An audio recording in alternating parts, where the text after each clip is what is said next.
JD Cap 26 here. We just do the tips and repairs and hobbies. And we've got a tool here. A friend of mine sent me this tool. He saw me make the other tool and he said, oh, I'm going to get him this tool. And actually my wife bought it for me, so not a friend. It's a clean out tool and you can get them on eBay. There's a guy from Florida, he sells them. Let's open this up and see what it looks like. Okay, there's a close-up of it. And I guess you unscrew it like this.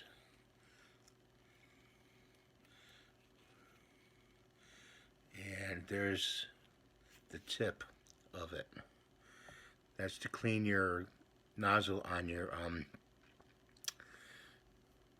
airbrush. Okay, you go in there and dig it, and you see how it's like a knife almost. So you can go in there and scrape the inside of the nozzle, and probably that tip will fit. Sorry, I'm off camera here. I'm sorry, guys. Will fit the end, so it'll go through a little bit. And this I have to.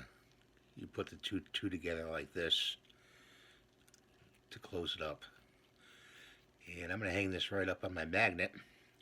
Handy dandy tool to use when my airbrush clogs up. Just clean it out with a little acetone.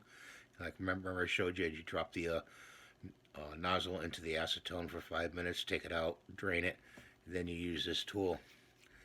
This tool is going to become very handy because, and I'm thinking about, and you should also think about getting a second nozzle for your airbrush, you know, and that way you can take out the nozzle, put it in a new nozzle, and you're, ready to go. Just clean the needle of the airbrush, and you're ready to go.